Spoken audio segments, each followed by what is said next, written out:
Hello friends, ज्ञान study classes YouTube channel में आपका फिर से स्वागत है। और आज का जो विषय है वह है कैलकुलिथिक एज यानी ताम्रपाषाणिक काल।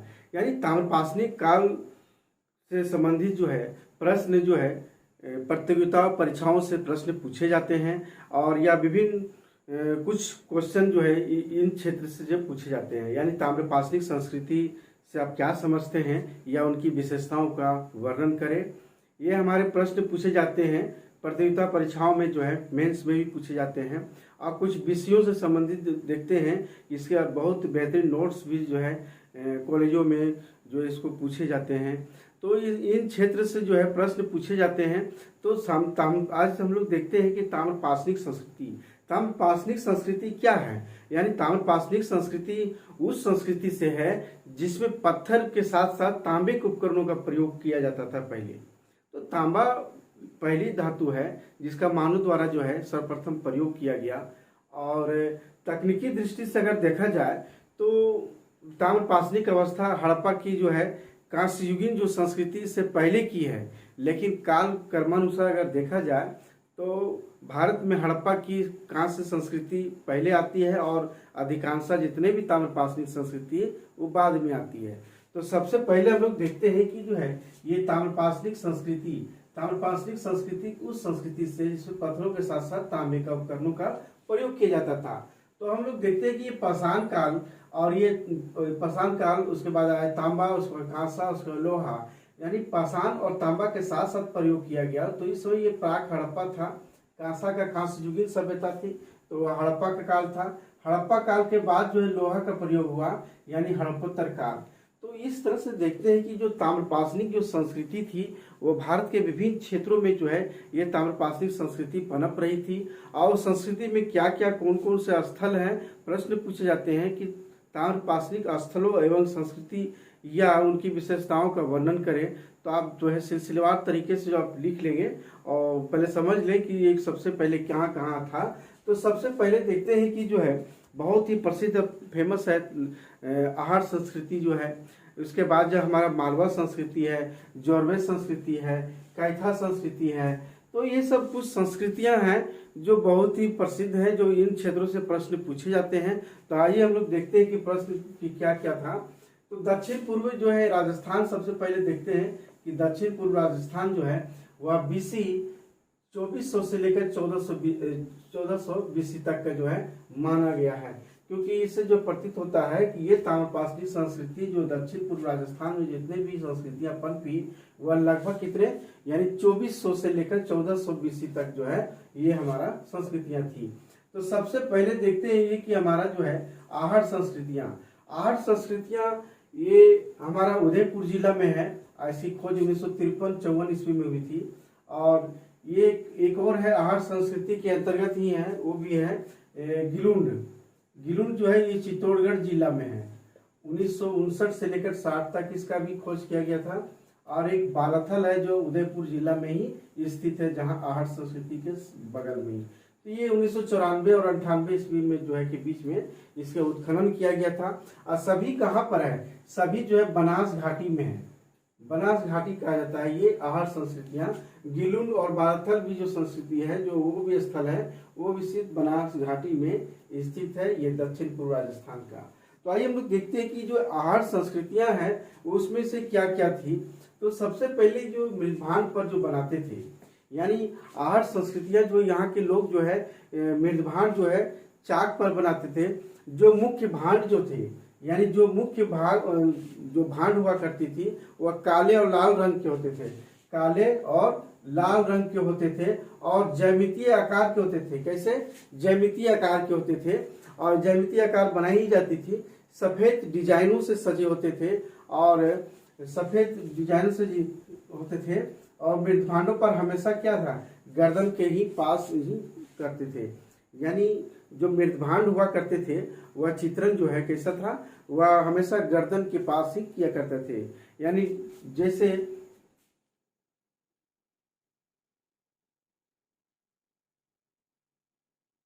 तो इस तरह से जो है ये गर्दन के पास ही जो है ये चित्र अंकित किया जाता था। तो इस तरह से जो किया जाता था। तो आहार में जो है इसकी जो विशेषताओं में देखा जाता है कि आहट में जितने भी मकान हैं वह लकड़ी और कच्ची मिट्टी के बदले जो इसमें क्या पत्थरों में मिलते हैं। यहाँ पर जितने भी मिलते हैं सब पत्थरों में मिलते हैं। और यहाँ साथ साथ देखते हैं कि यहाँ के लोग तांबा जो है क्षेत्रीय राजस्थान से ही मंगाए जाते थे। और इसी प्रकार एक देखते हैं कि ज्ञानेश्वर नामक स्थान है, इसी के पास बगल में ही जो है आहट संस्कृति के बगल में ज्ञानेश्वर नामक स्थान है। पूरा स्थल वहाँ खुदाई किया गया तो बहुसंख्यक तांबे के उपकरण मिले हैं। इसका एक नाम क्या आता है, ताम्रवंती नाम भी आता है। यानी किन संस्कृतियों को जो है ताम्रवंती के नाम से जाना जाता है। जोरवे, कायथा और मालवा और आहट संस्कृति दे देगी, 4 ऑप्शन रहेगा। तो चारों में से जो है ताम्रवंती किस नाम से जाना जाता है किन्हें, तो याद रखेंगे आहट संस्कृति को ही जो है ताम्रवंती नाम दिया गया है। क्योंकि ज्ञानेश्वर नामक एक जो पुरस्थल की जो खुदाई किया गया था तो बहुत संख्यक रूप से जो है तांबे का जो है यहाँ उपकरण मिले हैं। यहाँ देखते हैं कि सबसे पहली सी विशेषताओं में कृषि और पशुपालन। कृषि और पशुपालन बहुत ही भारी मात्रा में हुआ करते थे। मूलतः जो है कृषि पालते थे, कृषक और पशुओं को पालते थे। तो गेहूं और जौ की, धान, मूंग, चना इत्यादि खेती करते थे इस समय। और यहाँ देखते कि पशुपालन में गाय, भेड़, बकरी, सुअर ये सब जो है पालते थे। यहाँ तक कि उपकरणों का भी जो प्रयोग होता था ताम्र उपकरण ही हुआ करता था। और साथ साथ देखते हैं कि यहाँ सपाट, कुल्हाड़ी और जो है चादरे ये सब भी कुछ जो है हुआ करती थी उपकरणों में। तो इस तरह से देखें कि जो है हमारा जो है। और यहाँ एक और देखते हैं ताम्र उपकरण, कुल्हाड़ी, चादरे के साथ साथ हम क्या देखते हैं, वृषभ की पूजा की जाती थी।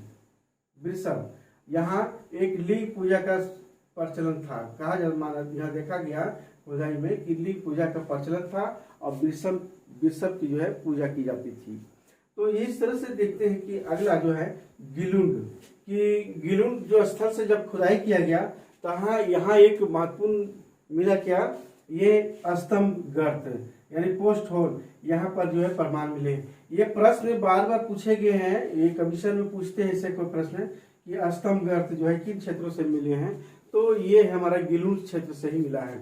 यहाँ पकाई गई ईंट का प्रमाण मिला है, पकाई गई ईंट का प्रमाण मिलता है। और एक और देखते हैं कि 1953 ईस्वी में अक्षय कीर्ति व्यास ने जो है आहट संस्कृति के कुछ मकानों से जो है गंदे पानी की निकासी की वैज्ञानिक पद्धति बताई गई। बहुत इंपॉर्टेंट है क्वेश्चन, ये VVI जो है क्वेश्चन है कि 1953 ईस्वी में अक्षय कीर्ति व्यास ने जो है पूरा जो थे वो आहट संस्कृति के मकानों को जो वहाँ से जो गंदे जल की जो निकासी हुआ करता था वह एक वैज्ञानिक पद्धति बताया। इंडस वैली सिविलाइजेशन में भी ऐसा ही जो है थी।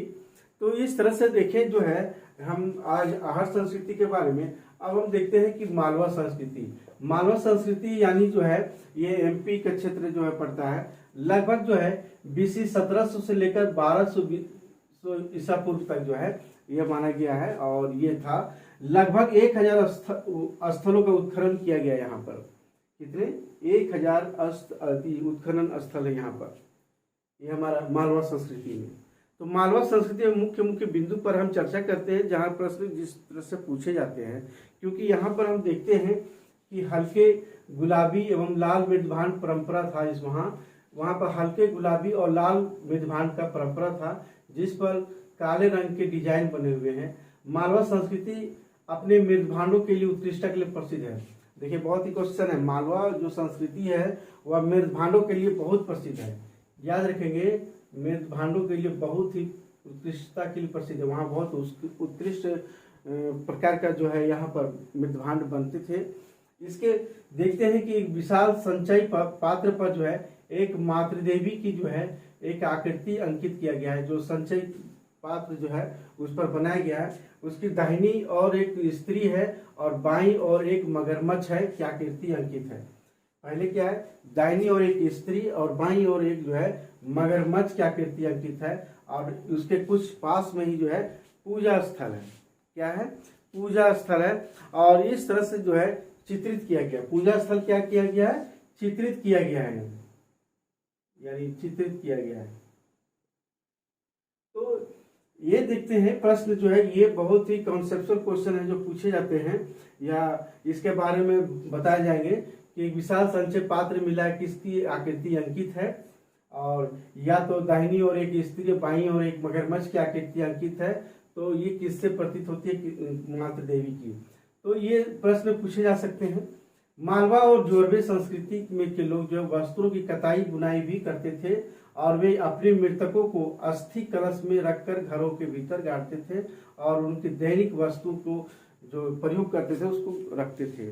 कहने का तात्पर्य कि मालवा और जोरवे संस्कृति के लोग जो वस्त्रों की कताई बुनाई से जो परिचित थे, करते थे काम, और मृतकों को जो है अस्थि जो था वो कलश में रखकर घरों के भीतर ही गाड़ते थे, और ये क्या करते थे, उनके साथ जो दैनिक उपयोग करने वाली जितने भी वस्तुएं हुआ करते थे उस सभी भी उन्हीं के पास आहत में रख देते थे।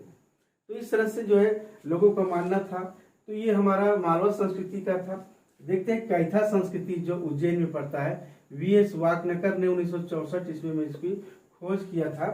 तो सबसे पहले ये क्या था, जो हमारा जो कैथा संस्कृति है वह कैथा संस्कृति अपने उन मजबूत लेप वाले के लिए प्रसिद्ध था। मजबूत, देखिए याद रखेंगे कि ये हमारा मालवा संस्कृति मृदभांडों की उत्कृष्टता के लिए प्रसिद्ध था, लेकिन कैथा संस्कृति मजबूत लेप वाले मृदभांडों के लिए प्रसिद्ध था। ये दोनों याद रखेंगे कि यहाँ पर मजबूत लेप वाले मृदभांडों के लिए प्रसिद्ध था कैथा संस्कृति, जिन पर जो है क्या था, चॉकलेटी रंग की तरह तरह के जो है तरह तरह के चित्र बनाए गए, चॉकलेटी रंग की तरह तरह के चित्र बनाए गए हैं। और यहाँ के जो मृदभांड है, मृदभांड पर एक बहुत ही इंपॉर्टेंट, यहाँ के मृदभांड बारहसिंगा के चित्र मिलते हैं। प्रश्न पूछे जा सकते हैं कि किस संस्कृति के मृदभांडों पर जो है बारहसिंगा का चित्र मिले हैं या मिलते हैं। तो ये हमारा जो है कैथा संस्कृति का, यहाँ से प्रश्न पूछे जा सकते हैं। इसके बाद एक देखते हैं कैथा संस्कृति के अंतर्गत ही जो देखते हैं मालवा संस्कृति के अंतर्गत यहाँ एक नवदा टोली है। ये नवदा टोली भी एक जो महत्वपूर्ण स्थल है, जो एक नाभिकीय जो है बस्ती थी, और ये 10 हेक्टेयर में है। कहा जाता है कि नवदा टोली कितने 10 हेक्टेयर में है। इसने एचडी संकालिया उत्खनन करवाया था। एक माहेश्वर है जो खारगोन जिला है, यहाँ भी ताम्रपाषाणिक स्थल मिले हैं। अगला हम देखते हैं जो है ये जोरवे संस्कृति। जोरवे संस्कृति के अंतर्गत हम क्या देखते हैं, मृदभांड। हम यहाँ देखते हैं क्योंकि जोरवे संस्कृति कहाँ है, महाराष्ट्र के क्षेत्रों में है, और ये बीसी 1400 से लेकर 700 इसको माना गया है कि यहाँ का जो है लगभग 1400 से लेकर 700 ईसा पूर्व तक का ये जोरवे संस्कृति थी। इस संस्कृति के लोग विशिष्ट प्रकार के मृदभांड पर जो है क्या करते थे, चाक पर तैयार करते थे, जिन पर लाल पर जो है काले रंग से लेप लगाया जाता था, लाल और काले रंग से लेप लगाया जाता था, तथा काली चित्रकारी था। इसमें चित्रकारी कैसे हुआ करते थे, काली चित्रकारी हुआ करते थे, और इनमें टोटीदार जो जलपात्र है वह, और जलपात्र के अलावा जो है गोड़ीदार कैसा था, कटोरा के जैसा बना हुआ था। यानी जो है इनमें टोटीदार और ये गोड़ीदार जो है बनाए जाते थे, कटोरा के जैसा, यानी कटोरा के जैसा जो है बनाया जाता था। यहाँ हम देखते हैं कि जोरवे संस्कृति के लोग जो है यहाँ पर जो जोरवे जो संस्कृतियाँ थी वह कितने, लगभग 200 बस्तियों का वर्णन है, यहाँ प्रमाण मिले हैं। लगभग कितने, जोरवे संस्कृति में 200 बस्तियों के प्रमाण मिले हैं। प्रत्येक गांव लगभग कितना था, 1 से 3 हेक्टेयर में पाए गए हैं। ये हमारा जोरवे संस्कृति के अंतर्गत देखते हैं कुछ जो गांव है, जो स्थल मिले हैं वहाँ, इनाम गांव, ये पुणे जिले में है। यहाँ एक मिली है क्या है, नग्न नारी तथा वृषभ की मृद मूर्तियां मिली है, जिनका समीकरण माता देवी से किया जा सकता है। इतिहासकारों का कहना है यहाँ नग्न नारी की मूर्तियां मिली है और वृषभ की जो है मूर्तियां मिली है, तो इसका समीकरण माता देवी से किया जा सकता है इतिहासकारों के अनुसार। एक और हम देखते हैं यहाँ पर छोटी छोटी सिर कटी मूर्तियां भी मिली है। यहाँ पर इनाम गांव में छोटी छोटी सिर का जो है कटी कटी जो है मूर्तियां भी मिली है। बहुत प्रश्न जो है इसको याद रखेंगे, यहाँ पर जो है माता देवी किया जा सकता है इसका समीकरण। अगला हम देखते हैं दाइमाबाद। दाइमाबाद जो है अहमदनगर जिले में ये पड़ता है, और ये 20 हेक्टेयर क्षेत्र में फैली हुई है और सबसे बड़ा स्थल है। यानी ताम्रपाषाणिक स्थलों में से इन स्थलों की जो सबसे बड़ा स्थल है तो वह है दाइमाबाद स्थल, जो है सबसे बड़ी है। दाइमाबाद से जो हमारा जो है प्राप्त चित्रकारी में देखने को मिलता है, वहाँ एक देवता को जो है बाघ जैसे पशु और मोर जैसे पक्षी, यहाँ पर जो है चित्रकारी में देखने को मिलता है कि एक देवता को जो है बाघ जैसे पशु और मोर जैसे पक्षी से घिरा हुआ है दिखाया गया, एक देवता को दिखाया गया इसमें। और यहाँ पर एक और क्या दिखाया गया है कि कुछ विद्वान जो है इसकी तुलना किससे करते हैं, मोहनजोदड़ो के मोरों से प्राप्त पशुपति देवता के साथ करते हैं। और यहाँ पर बस्तियां जो भी थी, बस्तियां दुर्गीकरण या दुर्गीकृत जैसी थी, जिस तरह से मोहनजोदड़ो में जो मकानें हुआ करती थी, तो जो संस्कृतियां थी वैसा ही जो है, इसीलिए इतिहासकारों ने इसकी जो तुलना करते हैं। इसके अलावा हम देखते हैं कि इनामगांव दायमाबाद के बाद जो और स्थल है नेवासा, चंदौली, सोनेगांव, नासिक, ये सब स्थलों से जो है ताम्रपाषाणिक स्थलों की जानकारी मिलती है। इस तरह से संस्कृति का जो है सावधान की क्या पद्धतियां थी, इसके बारे में हम चर्चा करते हैं।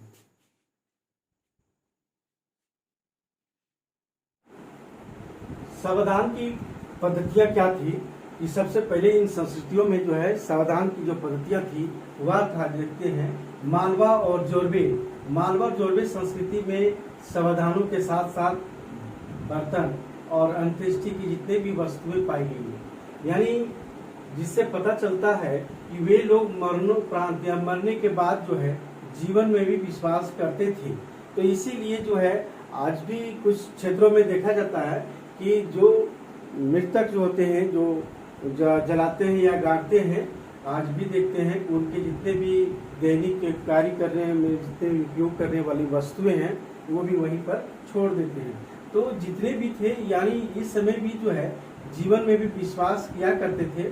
मालवा संस्कृति में वयस्क लोगों को जो है सावधान की कोई जानकारी नहीं मिलती है। मालवा संस्कृति में वयस्क लोगों की जानकारी नहीं मिलती है, कोई साक्ष्य नहीं मिलता है, केवल बच्चों के संदर्भ में जानकारी मिलती है। बच्चों को सिर्फ मिलती है, लेकिन वह है बच्चों को कलश में सावधान की पद्धतियां देखने को मिलती है। मालवा संस्कृति में सावधान की सर्वोत्तम साक्ष्य जो है, जो सावधान की जो सर्वोत्तम जो साक्ष्य प्रमाण है वह है जोरबे से मिलता है, यानी जोरबे संस्कृति से ही मिलती है, बहुत अच्छा सर्वोत्तम साक्ष्य प्रमाण मिला है। जोरबे में पोषाहार का स्तर ऊंचा नहीं दिखता है। जोरबे संस्कृति में जो पोषाहार खाने पीने की जो है स्तर ऊंचा नहीं दिखता है, क्योंकि जोरबे में बड़ी संख्या में बच्चों को दफनाए जाने का साक्ष्य मिलता है। इससे तथ्य से पता चलता है कि इस काल में शिशु की जो मृत्यु दर है सबसे अधिक रही होगी। इतिहासकारों का कहना है कि सबसे ज्यादा शिशु मृत्यु दर अधिक रही होगी, इसलिए कि वहाँ पोषाहार की कमी होगी। तो यहाँ हम देखें, अगला देखते हैं कि मृतक को अधिकांश घरों के फर्श के नीचे या आंगन में उत्तर दक्षिण दिशा में दफनाया जाता था। यानी मृतक को जो है आंगन में या घर के अंदर जो है जमीन के नीचे जो है गाड़ते थे, और यह जो है उत्तर दक्षिण दिशा में। अधिकांश देखते हैं वयस्क जो अधिकांशता जो मृतक हुआ करते थे उसे लिटाकर दफनाए जाते थे, जबकि बच्चों को कलश में रख करके दफनाए जाते थे, यानी बच्चों को कलश में दफनाया जाता था। और अगला हम देखते हैं कि जोरबे में जो है, जोरबे संस्कृति में वयस्क व्यक्ति के टखने के नीचे का पैर काट दिया जाता था। हालांकि और भी कहीं इनाम गांव उससे बगल में है, लेकिन यहाँ से कोई प्रमाण नहीं मिलता है। सिर्फ जोरबे संस्कृति में ऐसा एक प्रमाण मिला है, जो वयस्क व्यक्ति के जो थे उसके टखने के नीचे जो है काट दिए जाते थे। ऐसा लोगों का विश्वास कुछ रहा होगा, लेकिन और कहीं भी ऐसा प्रमाण नहीं मिला। जैसे इनाम गांव में भी ऐसा प्रमाण देखने को नहीं मिला।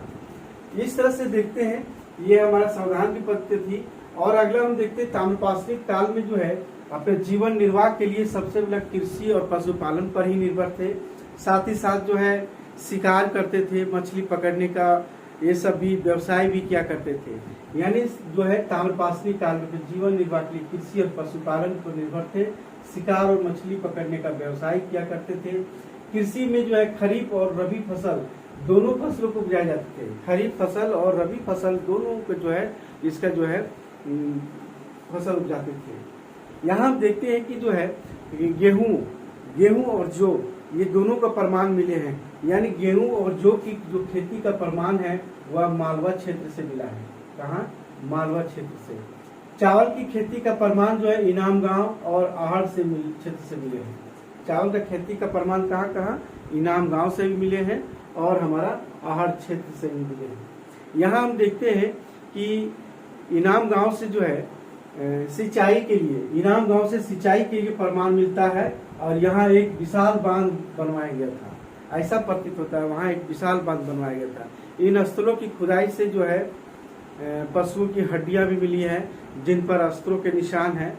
तो ऐसा प्रतीत होता है, यह तथ्य यह दर्शाता है इस बात को कि पशुओं का उपयोग जो है दूध के लिए नहीं बल्कि जो मांस के लिए भी प्रयोग किया जाता था। इस तरह से हम देखते हैं अनेक ताम्रपाषाणिक जो स्थल है वह स्थलों की जो खुदाई के दौरान जो है बहुत अग्निकुंड की भी बड़ी संख्या मिले हैं, यानी अग्निकुंड का भी जो है मिले हैं, अग्निकुंड भी मिले हैं बहुत सारे से साक्ष्य प्रमाण से। तो ऐसा प्रतीत होता है, ऐसा माना जाता है कि इस युग में अग्नि पूजा प्रचलित होगी। इससे क्या है, अग्नि पूजा होती होगी। ठीक है, तो इस तरह से देखें। लेकिन हम यहाँ एक और देखते हैं कि ऐसा माना जाता है कि यहाँ की जो यहाँ ऐसा माना जाता है कि ऐसी जो संस्कृतियाँ जो थी वह संस्कृतियों में जो है वर्षा की कमी या सूखे के कारण उजड़ गई थी, क्योंकि बिना वर्षा का खेती करने वाले जो समुदाय, जो कृषक समुदाय थे, उसका जीवन दुभर हो गया होगा। शायद जो है यह संभावना मिट्टी के नमूने के आधार पर व्यक्त की गई है। तो मिट्टी के नमूने के आधार पर जो है ये बताया गया है कि ताम्रपाषाणिक संस्कृति की जो पतन हुआ या बिना वर्षा के कारण जो है उजड़ गई होगी। इसके अलावा हम देखते हैं अन्य ताम्रपाषाणिक जो संस्कृतियां थी वह बिहार के क्षेत्र में मिले हैं। तो बिहार में जो मिले हैं वह है चिरौंद और सोनपुर में मिले हैं। बिहार और में चिरौंद और सोनपुर में मिले हैं। ये छपरा जो है चिरौंद है, सोनपुर बगल में ही है, वहां पर भी जो है ताम्रपाषाणिक संस्कृतियां मिली हैं। पूर्वी उत्तर प्रदेश में हम देखते हैं खेराडी और नोहान में भी मिले हैं ताम्रपाषाणिक संस्कृतियां। यहाँ भी देखते हैं पश्चिम बंगाल में। तो पश्चिम बंगाल में बीरभूम, बर्धमान, मिदनापुर में मिले हैं। यहाँ एक और है महिषादल और पांडु रजार ढीबी, ये दो गांव ऐसे मिले हैं जहाँ चावल की खेती का प्रमाण मिले हैं। एक इलाहाबाद में मिले हैं, जो इलाहाबाद यूनिवर्सिटी के द्वारा जो है एक गांव है वहाँ झूसी हवेलिया, ये झूसी हवेलिया एक गांव है और यहाँ पर इलाहाबाद में है। और इलाहाबाद विश्वविद्यालय के द्वारा इतिहास विभाग के प्रोफेसर वी.डी. मिश्र ने स्थल खुदवाए थे और यहाँ 2 चरण की जो है ताम्रपाषाणिक संस्कृतियां मिली थी। 2 चरण की संस्कृतियां मिली। पहली संस्कृतियां जो मिली थी वह है लोहे की जानकारी नहीं है उसमें संस्कृति में, लेकिन दूसरे में जो संस्कृति का जो चरण मिला लोहे का ज्ञान थी, वहाँ जानकारी मिली। तो यह लगभग जो है 1500 ईसा पूर्व से लेकर 700 ईसा पूर्व तक जो है यह माना गया क्या ये संस्कृतियां थी। अगला हम देखते हैं दक्षिण भारत में ताम्रपाषाणिक संस्कृतियों के स्थल कौन कौन से हैं, यह भी देखते हैं। 2300 ईसा पूर्व से लेकर 900 ईसा पूर्व तक जो है यहाँ की संस्कृतियों को जो उत्खनन जब करवाया गया तो ये संस्कृतियां उजागर हुई। तो ये मिला 2300 ईसा पूर्व से 900 ईसा पूर्व के बीच। तो यहाँ पर देखते हैं कृष्णा नदी और तुंगभद्रा के बीच में, यानी कृष्णा और तुंगभद्रा के बीच का जो दोआब के क्षेत्रों में भी मिले हैं, वहाँ प्रमाण मिले हैं। इसके अलावा ब्रह्मगिरी, मास्की, पिकलीहल, संगनकुलू, नागार्जुन इत्यादि। तो इस तरह से जो है संस्कृतियां जो है इन क्षेत्रों में मिली है। इससे ताम्रपाषाणिक संस्कृतियां और उनकी विशेषताओं के बारे में जो प्रश्न पूछे जाएंगे तो इसी तरह जो है सिलसिलेवार तरीके से जो है आप लिख लें और बहुत अच्छे तरह से नोट्स बनेंगे। एक और हमको याद आ रहा है कि मकान जो हुआ करता था इस समय, मकान वह कैसा होता था, यहाँ आयताकार, वर्गाकार और गोलाकार, यानी मकान भी जो हुआ करते थे आयताकार, वर्गाकार, गोलाकार ये सब भी हुआ करते थे। और ये मिट्टी के गारे का भी प्रयोग करते थे। क्या करते थे, मिट्टी के गारे का भी प्रयोग करते थे इस समय। तो इस तरह से जो संस्कृतियां हैं और ये प्रश्न पूछे जाते हैं इन क्षेत्रों ताम्रपाषाणिक संस्कृति से प्रतियोगिता परीक्षाओं में। साथ साथ इसका नोट्स भी अच्छे से तैयार आप कर लें, सिलसिलेवार तरीके से आप नोट कर लें। तो आज की क्लास यहीं समाप्त।